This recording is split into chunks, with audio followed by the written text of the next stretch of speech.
Well, I've always, much like everybody else, was raised on my dad's music and my older brother's music. So kind of like the lifestyle that you're raised in. That's how my music interests were. My dad's music was like old country, like Hank Sr.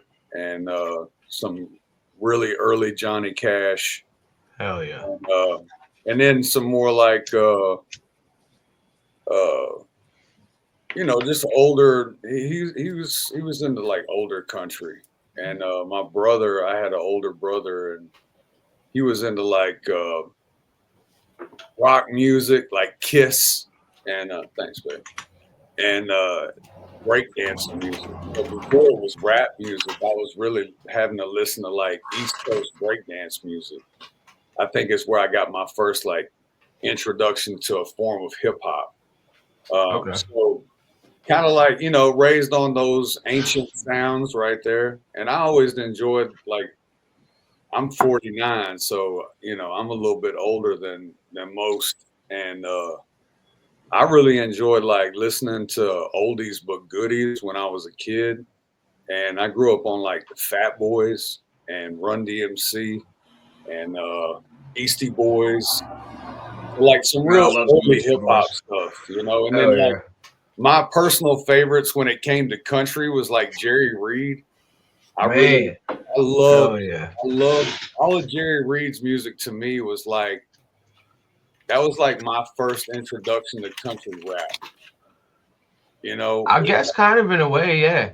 was, Forward, I mean, Miss Forward. Yeah, I can. in that era, Yeah. it was like, of course, there wasn't the electronic music, but like the cadence and the storytelling and stuff, it was like that was the closest thing to like country rap once it came full circle in my life, and I was like, when did I really start listening to like this mix of genres? And I was like, damn, it had to have been like Jerry Reed, you know what I'm saying? A lot of his music, because it was just like storytelling, you know what I'm saying? Almost like oh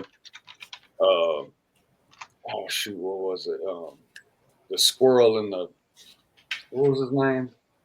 The squirrel in the church. Oh shit, Oh, I see his face. I see his face. Anyway, like Amos Moses, stuff like that. I know what you yeah, mean. Amos Moses was Jerry Reed, but there was another artist that sang man, I can't believe I drew a blank. Ray Stevens, that's it. I was Okay. trying not to say Ray Charles, but yeah, Ray Stevens. Like I like listening to like comedy music, like Weird Al Yankovic stuff. Fuck Yeah. yeah. And all that, yeah. And then as I got older, I listened to even weirder stuff. But like really what set me on my journey was like a mix of old country and old hip hop. And then whenever I got to the age where I was like in charge of what I was listening to, of course it was like Vanilla Ice had just popped off like whenever I was a freshman in high school. So, you know, that was a big deal that was like the first white rapper before Eminem. So I know a lot of people are like, they look up to Eminem, and I'm like, yo, Vanilla Ice was the shit back in my day. So, but like I said, I come from a little bit of an older era. So like, I want to make sure that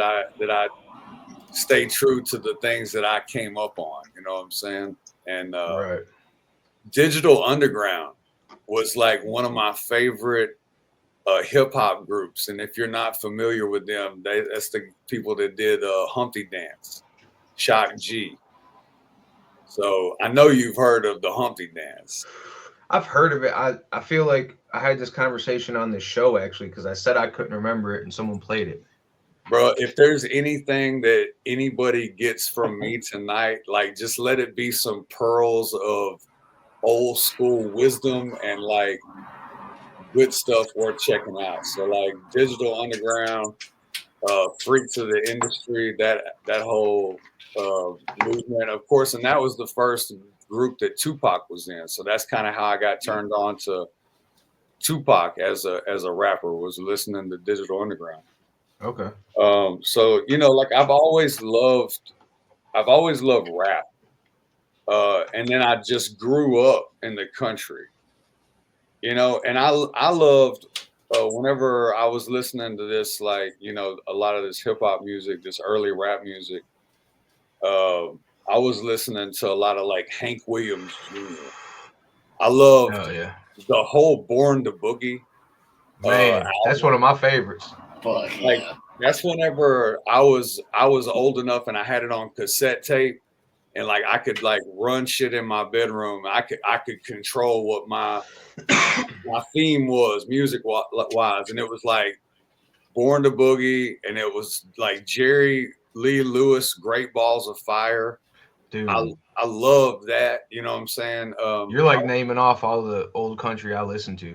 Yeah, That's this is awesome. like this is what made Smo who he is. It's like it's a lot of these ingredients, man, and it's from both sides. And at the same time, I don't want to leave out the fact that I was like hugely influenced by classic rock in every aspect. You know what I'm saying? Because listening to like Kiss, I remember Kiss being the first vinyl of my brothers that I looked at, and it felt like I was looking at something that I shouldn't be looking at. You know what I'm saying? I was like, Right.